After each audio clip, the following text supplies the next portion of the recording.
Selamat datang di markas besar Kapten Marvel. Bukan, ini di gereja San Ignacio. Kok bisa sampai sini?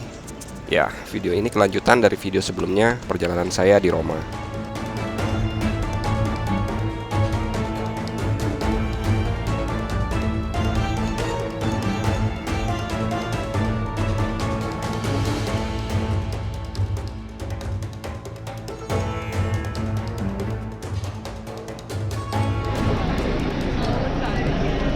Setelah berjalan dari Vatican City ke Pantheon, lalu ketemu petunjuk arah ini. Petunjuk arah ke Fontana di Trevi. Jarak dari Pantheon ke Trevi itu nggak sampai 1 km jauhnya.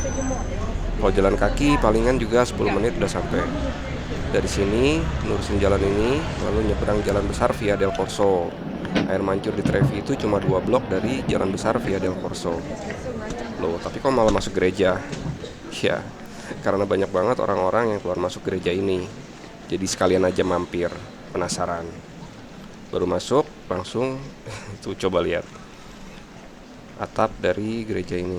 Coba bayangin gimana kira-kira si seniman ngerjain lukisan itu.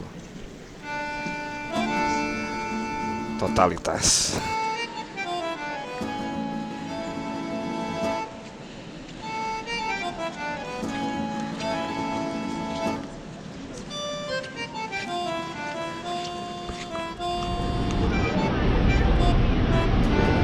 Ini yang saya bilang tadi, Via del Corso, jalan utama di historic district kota Roma. Membentang 1,5 km dari Piazza Venezia di sisi sebelah kanan saya sekarang, hingga Piazza del Popolo di utara. Via del Corso dikenal sebagai pusat perbelanjaan di Roma, dengan banyak toko-toko dan butik mewah. Selain itu, di jalan ini juga menjadi tempat yang populer untuk berkumpul dan bersantai di siang hari dan malam hari. Kegiatan sosial, parade mode, konser musik, dan juga pesta ulang tahun kota Roma berpusat di jalan ini.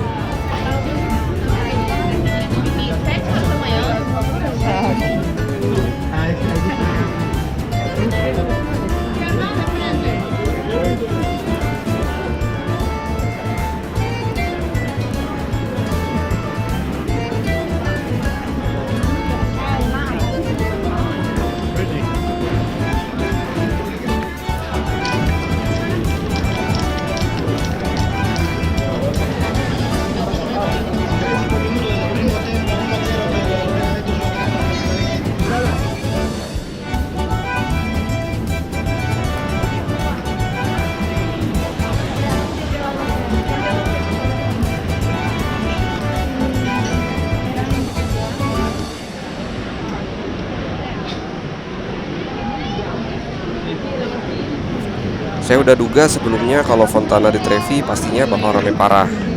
Ya, di tempat-tempat lain aja ramenya segitu, apalagi di sini. Karena orang-orang atau turis-turis kalau ke Roma pastinya nggak bakal ngelewatin tempat ini.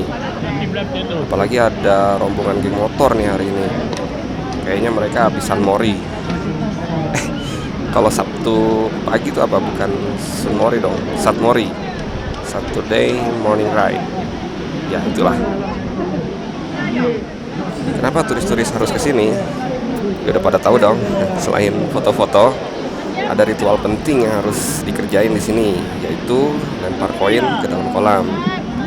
Udah tahu kan mitosnya? Selain untuk keberuntungan, kalau lempar koin di sini tuh nanti suatu saat kita bisa balik lagi ke Roma gimana pun caranya. Saya sih percaya nggak percaya, karena saya selalu lempar koin di sini dan saya udah 3 kali nih balik ke Roma.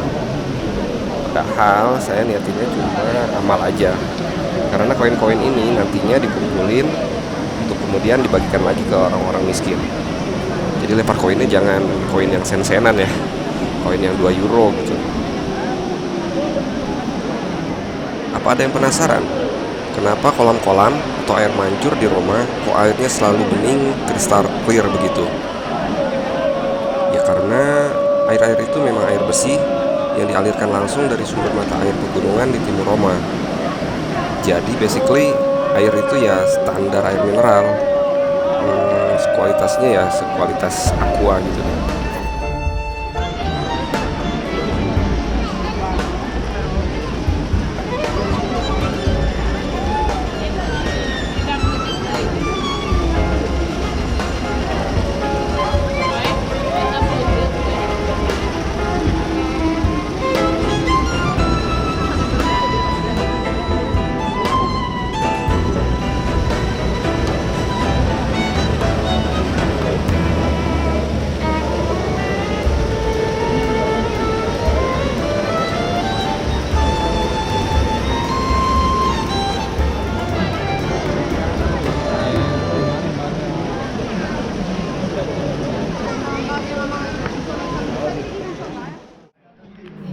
Saya lanjut jalan ke utara.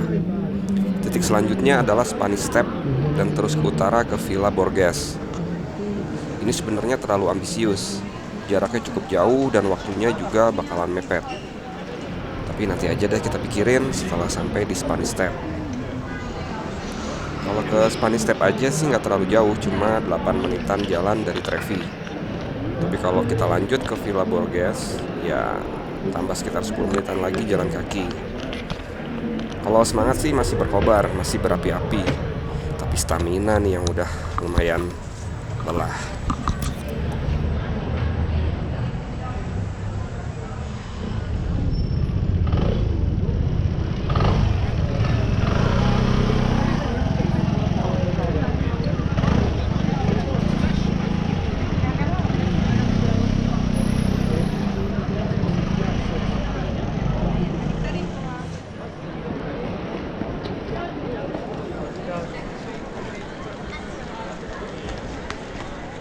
Nee, en ik zou echt heel graag.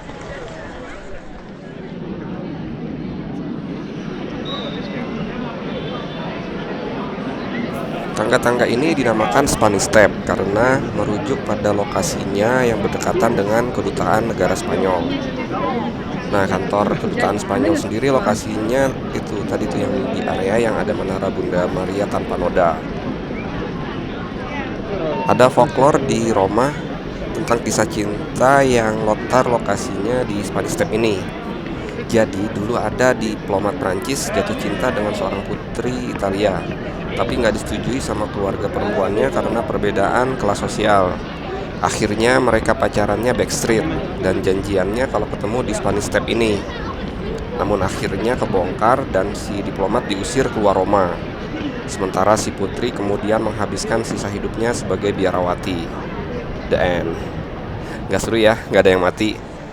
Tapi ada juga cerita horor kalau di bawah tangga ini ada kuburan tuan tanah kaya raya. Tapi karena ahli warisnya pelit, saat dibangun tangga ini makamnya nggak dipindahin. Sayang duitnya kali. Nah, banyak orang percaya kalau arwah si tuan tanah jadinya gentayangan karena nggak terima lah kalau makamnya diinjek-injek orang naik-naik tangga. Saya juga sempat nyari-nyari nih, kali aja ada mitos kalau berhasil ngitung jumlah anak tangga di Spanish Step ini bisa dapat rejeki atau dapat jodoh gitu. Ternyata nggak ada.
Dari sini, dari depan gereja Trinita, kita bisa lihat lagi Spanish Step sampai dasarnya di bawah.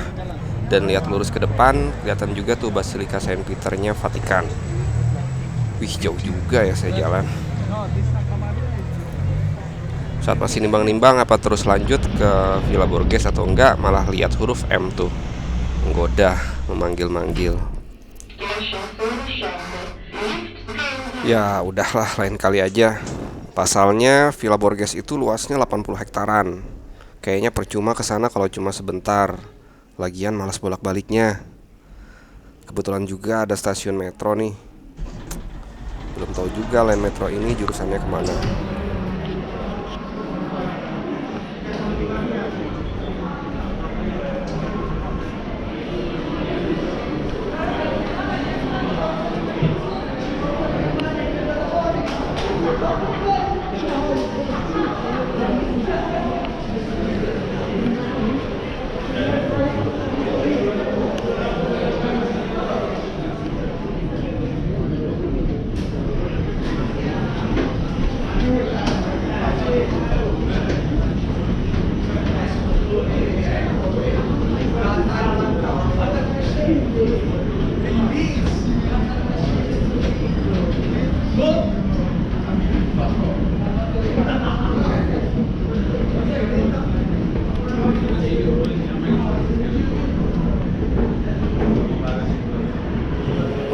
ongkos metro ini seharga 1,5 euro dan juga bisa buat lanjut naik bis umum selama durasi 100 menit. Lumayan loh ya.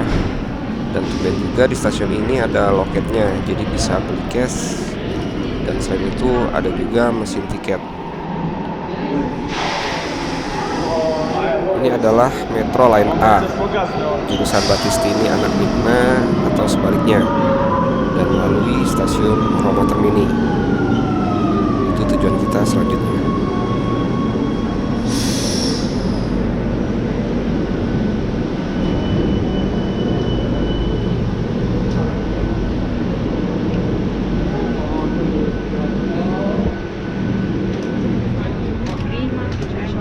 Durasi perjalanan dari Spagna sampai ke stasiun Roma Termini itu kurang lebih 5 menit. Dan sampai di stasiun Roma Termini masih sekitar jam 3.15. Saya pikir daripada 45 menit nunggu di stasiun, akhirnya saya putuskan lanjut ke Metro Line B jurusan Laurentina dan berhenti di pemberhentian kedua. Di sini saya bermaksud mengulang pengalaman saya dulu pertama kali di kota Roma. Setelah melalui lorong-lorong membosankan begini, lalu di ujung sana terlihat sinar matahari menyilaukan dan benar-benar gak nyangka. Tiba-tiba pemandangan selanjutnya adalah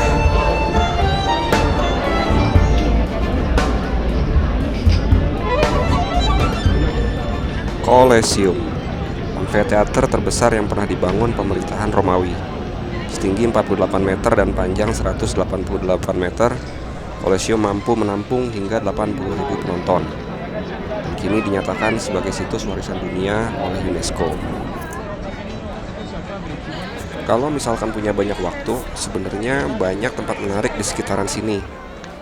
Kita bisa jalan kaki ke Roman Forum dan terus ke Piazza Venezia, atau bisa juga ke arah barat, naik ke atas Bukit Palatino untuk melihat Colosseum dari atas, sekaligus kota Roma dan juga Sungai Tiber.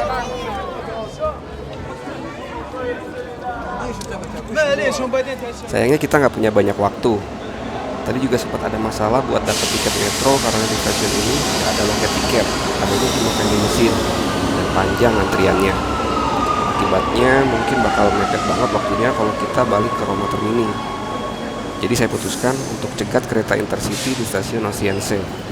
Pertimbangannya, jarak dari Colosseum ke Termini atau ke Ostiense itu sama jauhnya. Dan keberangkatan kereta dari Ostiense itu jam 4:07, sedangkan kalau dari Termini itu jam 4 kurang 3 menit. Lumayan tuh ada selisih 10 menit. Meskipun saya belum pernah lewat Ostiense dan gak tahu juga seberapa jauh jarak stasiun metro ke stasiun keretanya.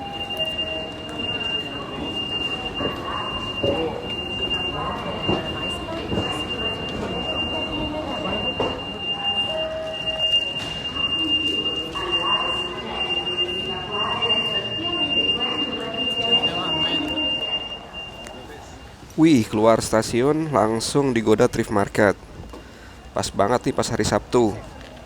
Thrift market di distrik Ostiense ini cuma ada setiap 1 minggu dari jam 10 pagi sampai jam 8 malam. Sayang deh waktunya udah mepet banget.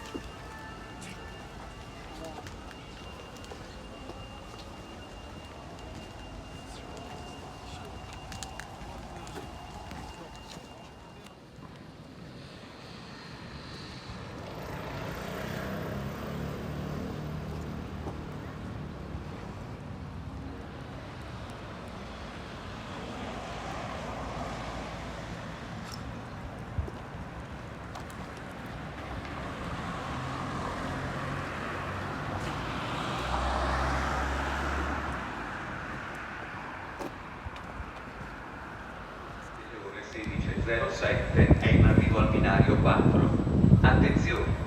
Allontanarsi dalla linea gialla. Ferma a Civitavecchia, Grosseto, Fulmonica, Cecina, Livorno Centrale, Pisa Centrale, Viareggio, Massa Centro, La Spezia Centrale, Sestri Levante.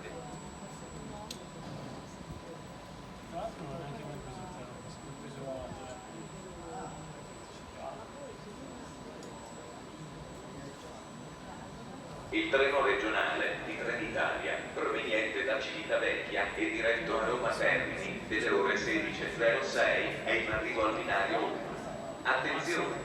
Allontanarsi dalla linea gialla. Ferma in tutte le stazioni. Harga tiket kereta Intercity ke Civitavecchia adalah 11,5 euro. Harga ini lebih dari 2 kali lipat harganya daripada kereta reguler. Kereta yang saya naiki ini memulai perjalanan dari stasiun Termini pada pukul 15.57. 24 kali berhenti selain di Ocense dan Civitavecchia. Kereta ini antara lain berhenti di Livorno, Pisa, La Spezia, dan lain-lain, dan mengakhiri perjalanan di stasiun Ventimiglia pada pukul 23.34. Di tiket kereta ini terdapat nomor gerbong dan juga nomor tempat duduk, jadi nggak bebas kayak kereta reguler.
Sì signora, che carrozza ha? La 3. La 3 è questa? Vada.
Kembali dari toilet, kereta sudah mulai bergerak.